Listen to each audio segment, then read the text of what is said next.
So we're headed out to the bee yard today, which is in our orchard. Hopefully we'll get a better video today than we got the last time we came out here to take a look at the hives. Got a lot of rain, so it's really muddy here today. Our apple trees are doing well, and we got a peach tree back there, and that's doing well. And we've got our two hives down here. I see some girls, worker bees, on the outside of this hive, so they're busy today. Hopefully there you go. You see the yellow on their legs? That's pollen that they're collecting.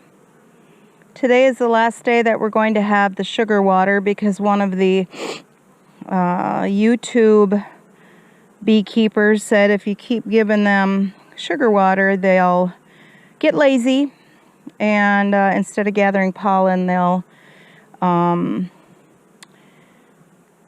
just use the sugar water. So I'm going to put on my bee cap. Dean is on his way. He's got a camera today too.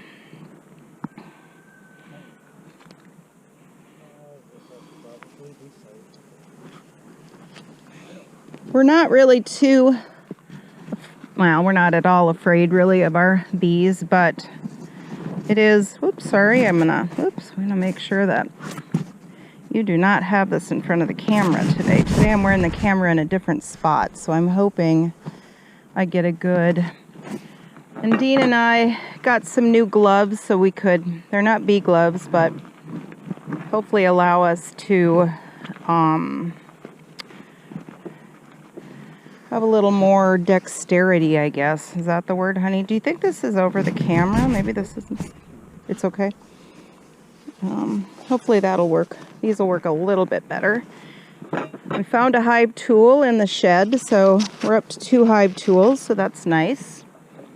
Dean's going to take some measurements today because we're going to add some, what are they called, honey?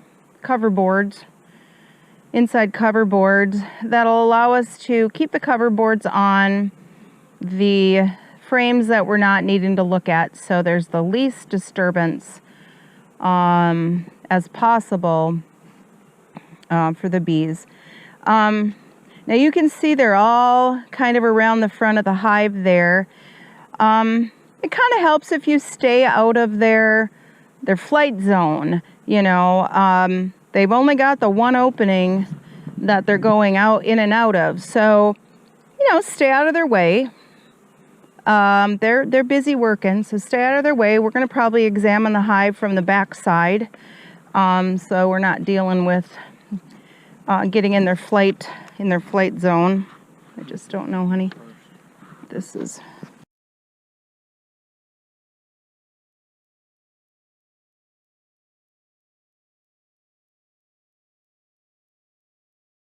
I'm going to walk over to the other hive while Dean's kind of working on that. We may be going from this vertical hive to another horizontal hive because we really like the horizontal hive. But we started this package of bees in a vertical styled hive. You can see these bees are very busy as well. Again, I'm kind of staying out of the way of the flight path, not standing right in front of them. We'll examine these ones from a different side as well. It's a busy day today for them. Our bees have a little water hole until they kind of figure out where the water sources are here, or even in the summer when we kind of go through a drought season. They'll have access to water, which they need to keep their hive cool. And we've got a couple blocks in there to keep it from blowing away, but it also allows the bees to have something to use to crawl out of the water, because they can drown. And we certainly don't want that happening. So down here in the orchard, we have 5 apple trees for the bees and the deer and probably the chickens. My chickens love apples. And we've got, the first year we put in a Macintosh, my very favorite Minnesota apple and my very favorite apple period, the Harrelson, and a Minnesota apple tree called the Frostbite, which we kind of got mainly for the deer, but I understand it's also good for making cider, so we could be giving it a try for that. And then this year we bought 2 more apple trees. We got an Arkansas Black, which is our nod to our new state. And what's the other one we got? Oh, we got a Honeycrisp, which is Dean's favorite apple. So, and then we have a peach tree up the hill by the bench there.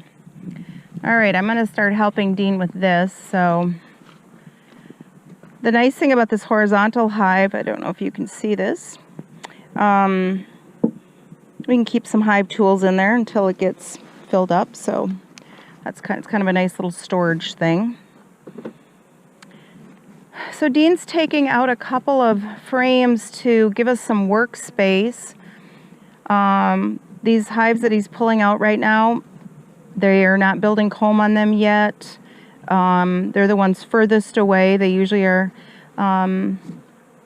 doing their thing on the far end first, and then they'll just move down the hive as they run out of space on those first frames. So they are to the 1, 2, 3, 4, 5th frame that they're starting to build on.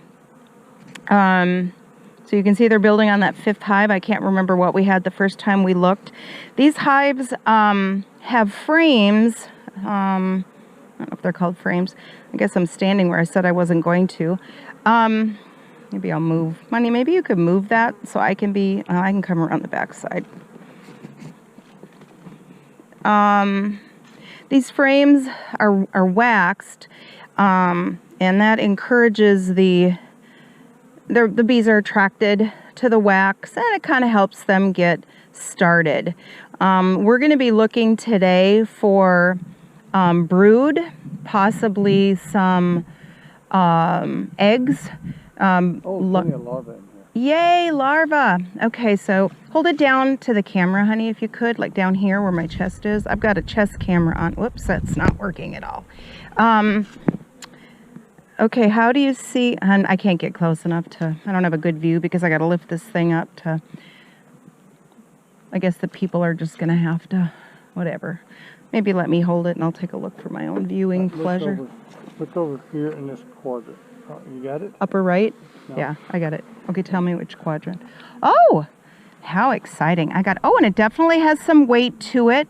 So what we know from that is that we see larva, is that it's been X number of days, and I don't have it all memorized, since the queen laid eggs.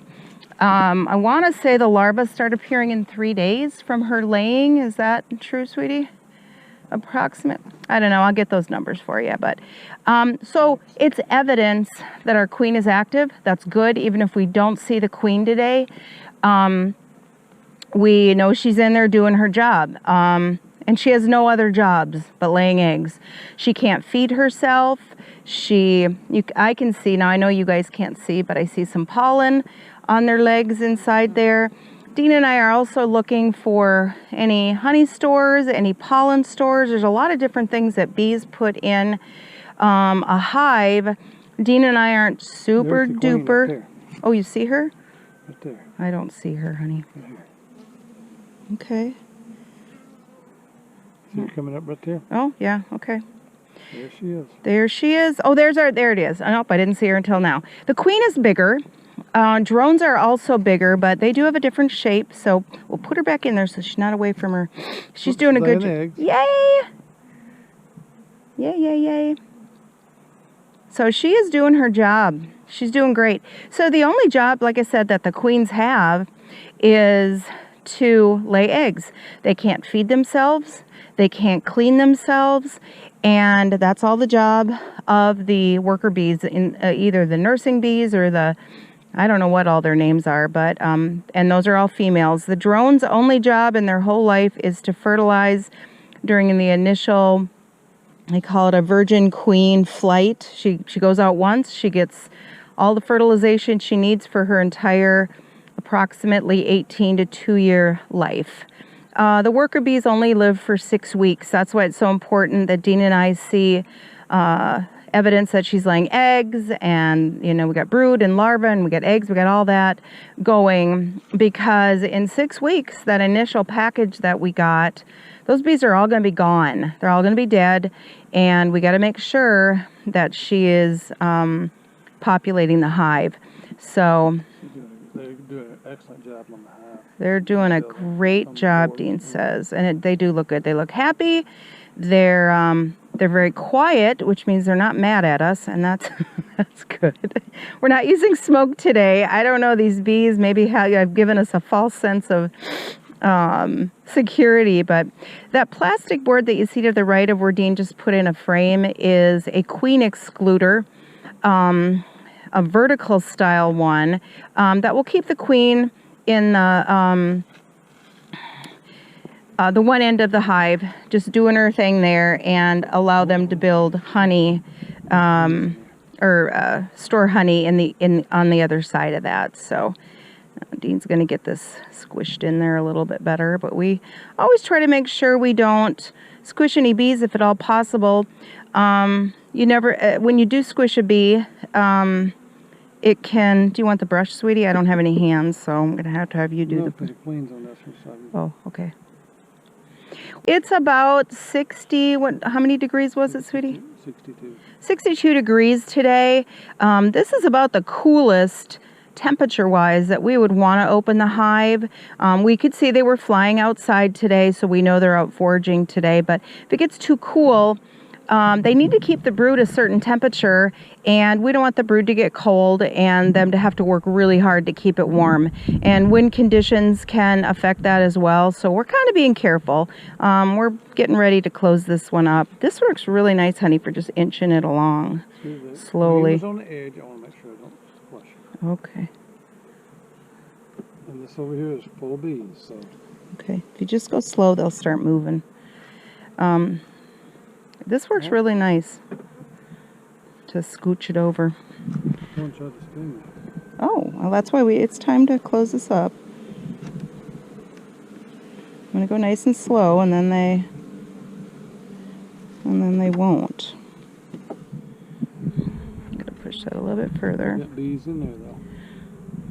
Go just nice and slow, and they'll start inching out. And if we waited, they'd be there forever. Okay. So we want to get those nice and close together, and then we're going to close it back up and leave them be. Ha ha ha.